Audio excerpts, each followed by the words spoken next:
So, different breeds of rabbits exhibit different qualities and characteristics, and it's upon these characteristics and qualities that a farmer may choose a particular breed to serve a particular purpose. And also, the farmer needs to be able to define the purpose in order to choose the best breed out of the several breeds that we have. According to the American Rabbit Breeders Association, there are over 50 distinct rabbit breeds that have been genetically produced. So it's upon the farmer to be able to determine which breed will suit the particular purpose that he or she is going in for. I usually get this question that what breed should I start with, right? But I think the main question we forget to ask is that what purpose are you going to use that breed to serve? For what purpose would that breed serve, right? So the farmer needs to be able to first of all define this question first. You need to know what you are going to use that breed to produce, right? So hello and welcome. A good and a lovely day to you guys wherever you are. Welcome to North Farms. My name is Ezekiel. So like I said earlier on, we are going to be talking about 6 commercial rabbit breeds. If you are a rabbit farmer who aims towards producing rabbit meat, then I think this video is very, very much recommended for you. So we are going to be going over 6 breeds, like I said again. So be sure to stay tuned. Please don't skip any part of this video if you want to get a comprehensive understanding of what we are going to be teaching in this episode. I know you must have been hearing me mention commercial breeds. So what I'm simply trying to tell you is that commercial breeds, these are simply meat breeds. They have a good meat to bone ratio. This tells you that their bone is much lesser as compared to the meat that they carry, right? Alright, so our first breed would be the New Zealand Whites. Now this breed is very, very common.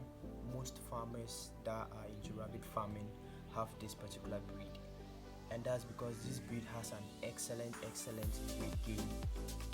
Depending on your feeding pattern that you put in, you will be able to get about 3 kgs within some 12 to 14 days. That's, like I said, depending on your feeding routine you put in. Now this has good mothering abilities, fairly good temperament. It takes its origin from the US, and as the name implies, New Zealand Whites. Most of his coat is white, except that the eyes are red. I think that's the major feature of the New Zealand White. Its coat is white, all white, and the eyes are red. Now this has a good mothering ability, like I said earlier on. It's able to gain weight within a short period of time. Now this breed is also able to take care of good litters. Let's say it's going to be giving you litters like, let's say 7, 8, which is good, and it's able to cater for the bunnies that it gives birth to. So second on our list is going to be the Californian Whites. Now this breed equally takes its origin from the US, and it's equally white except that it has black spots on the nose, the ears, and the paws, then equally the tail as well. Now this breed also has a good dress out weight, as in it's able to give you a good meat to bone ratio. It also has good temperament when it gets pregnant. It has a good temperament, as in it's not very aggressive as compared to the New Zealand. You see that when it comes to the New Zealand, when they get pregnant, they tend to be very aggressive. When you put your hand in the cage, they try to scratch your hand and those kind of things. That doesn't apply to the Californian Whites. The Californian White has a good temperament when it comes to that kind of aspect, and also it also has the ability to give birth to larger litters. Now I must say this is the only breed that is able to conceive, as it conceives, it's still carrying some litters. It's still pregnant. Basically that's what it means. It's still pregnant. Okay, now this is the only breed, according to my research, that's what I found out. It can be pregnant and still have litters around it. Okay, so third on the list is going to be the Chinchilla. Now this breed comes in three. There are three different breeds. We have the American Chinchilla, we have the giant Chinchilla, then we have the standard Chinchilla. But what I have here is the American Chinchilla, which takes its origin again from the US. Now this breed is a medium frame breed. It has a commercial profile. This tells you that its stature suits the commercial standard of meat production. Okay, it has a good temperament. It produces good litters, and it also gives us a good dress out weight. That's a good meat to bone ratio. It's also able to take care of his litters, meaning it's a very good mother. Okay, and also it's a short and stocky with a nice back, broad back. Now when you look at the rabbit, you realize that most of the meat is within the back to the loin section. Now this breed has it all, so this tells you that it's a good breed for meat production. Now one thing I'm going to mention is that it's very good, or it would be very good on the part of the farmer to crossbreed these meat breeds. This is going to give you an excellent yield. Let's say you cross a New Zealand with a Californian. This tells you how good your meat production is going to be. So that's what I'm trying to tell you. You can either cross a Chinchilla with a Beveren, something like that. When you have these breeds, don't just try to like breed at one line. You are breeding New Zealand to New Zealand. You can equally crossbreed, because our main aim is towards meat production. Okay, the Beveren breed, right? Now this breed, it's a medium frame breed. It's one of the oldest rabbit breed that was originally produced for fair production, right? And now this breed, its head is distinctively curved. The head is curved. I think that's one of the features that you can use to identify it. So the Beveren comes in blue color. Well, for me, what I have here, it comes in a blue color. I think that's the blue Beveren. It has a good dress out weight. It's able to give us good weights when it's slaughtered, right? And also it produces fewer litters. So what this tells you is that you realize that earlier on I told you there are some breeds, some commercial breeds, that it's advisable to crossbreed them with other breeds to get optimum yield. Now this breed is able to produce litters, alright, but its litters are not much as compared to, let's say, the Californian rabbit or the Chinchilla, right? So now what you do is that you use the bucks, you use the Beveren bucks and cross with other meat breeds to get optimum yield, like I said.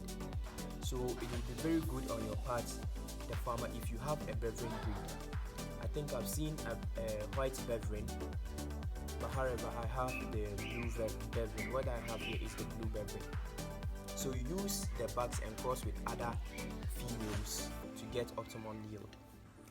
Alright, so I'm not currently on the farm, but I still wanted to finish up the video, so I would like us to finish up because we're left with just a few things to cover up.